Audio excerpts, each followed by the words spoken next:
Alors, Fate Grand Order, Shinsei, Entaku, Yoiki, Camelot, Wandering Agateramu, qui, comme l'anime de Babylonia a un nom beaucoup trop long, vient enfin d'être disponible en ligne ce 1er mai 2021, ce qui nous a permis d'aller le voir au plus vite. Étant tous deux des joueurs de FGO depuis plusieurs mois maintenant, on attendait avec impatience de voir ce que cette adaptation allait donner, sachant que celle sur Babylonia était très réussie. Du coup, est-ce que le film était bon? Est-ce qu'il adaptait bien le jeu? On va voir tout ça ensemble juste après le générique.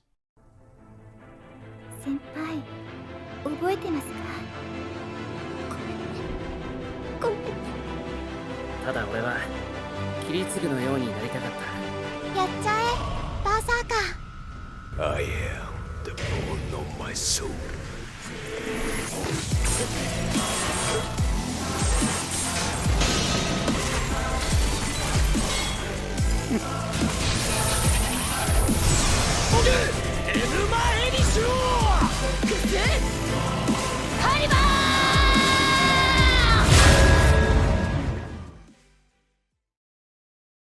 Bon du coup, petit rappel déjà, FGO Camelot est l'adaptation de la 6ème singularité du jeu mobile FGO. Alors on n'a pas encore fait de vidéo sur FGO, mais ça arrivera d'ici quelques mois. Donc on va pas s'attarder sur tous les détails ici. Le seul truc important à savoir pour les néophytes, c'est que pour comprendre ce film, il faut auparavant avoir vu le film d'introduction à FGO, nommé Fate First Order. Bon, cette 6ème singularité du coup. De façon assez incompréhensible, les créateurs ont décidé que contrairement à la 7ème singularité Babylonia, qui avait eu droit à 21 épisodes en 2019, cette adaptation serait composée de 2 films seulement. Ils sont produits par le studio Signal MD, une filiale du studio Production IG. Et sans faire traîner tout ça en longueur inutilement, bah ce premier film il était plutôt raté. Alors ça peut être un peu dur dit comme ça, surtout si vous l'avez pas encore vu, mais c'est un avis plutôt partagé par la majorité des joueurs du jeu. Mais il faut peut-être expliquer un peu ce qui nous fait dire ça. Alors, qu'est-ce qu'on va bien pouvoir vous dire? Il y en a, hein. Il y en a. Bon, alors commençons par le plus simple, les éléments modifiés par rapport à l'histoire originale. Les plus importants sont l'existence de 2 servants qui ont disparu dans cette adaptation, à savoir Tawara Toota et Asan of 100 Personas, ainsi que le début de l'histoire qui a été mis dans le désordre.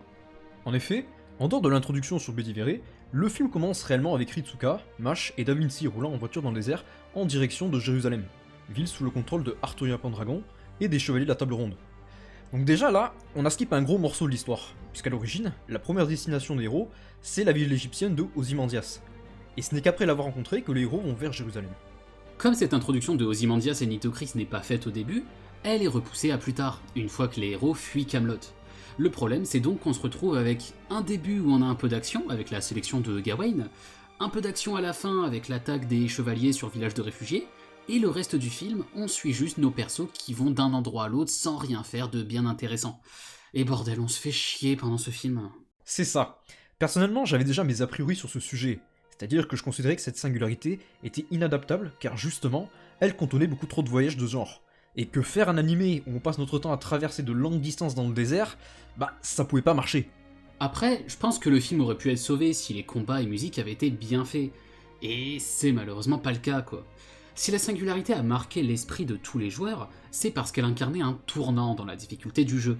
Les combats contre Gawain, Tristan ou Mordred pouvaient s'avérer très difficiles et instiguer chez les joueurs cette réelle inquiétude face aux chevaliers de la table ronde.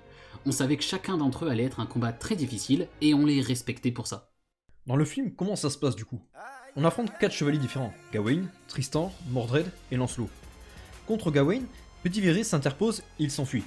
Contre Lancelot, on n'a même pas le temps de vraiment le voir se battre que Da Vinci tape une attaque kamikaze pour l'arrêter et laisse les autres s'enfuir. Ensuite, Bedivere se bat avec Mordred, le temps que les autres libèrent Serenity, et il s'enfuit à nouveau. Bref.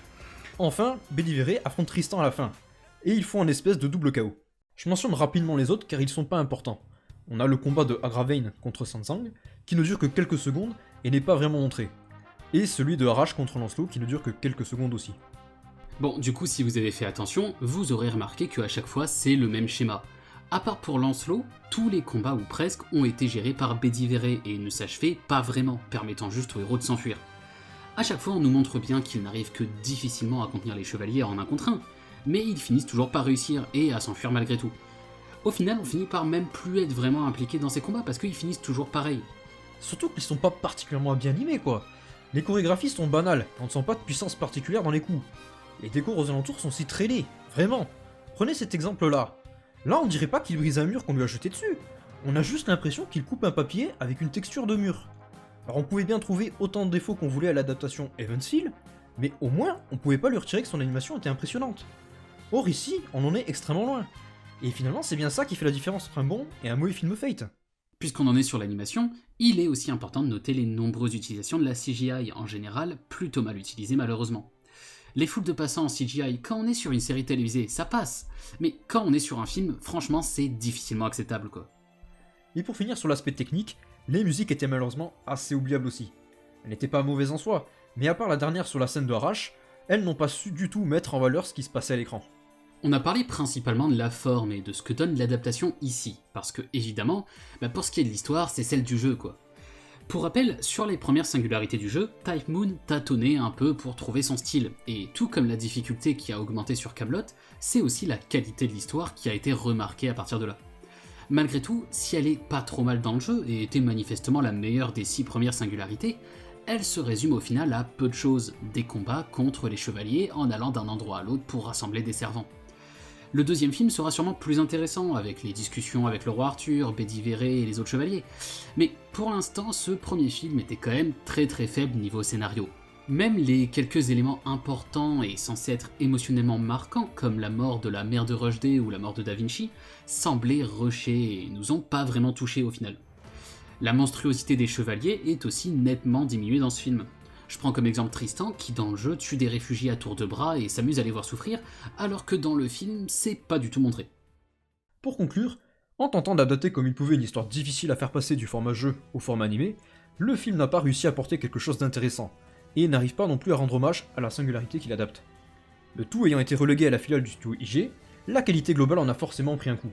Et on se retrouve donc avec ce résultat. Plus que mauvais, je pense que l'adjectif qui le caractériserait le mieux serait fade, sans âme.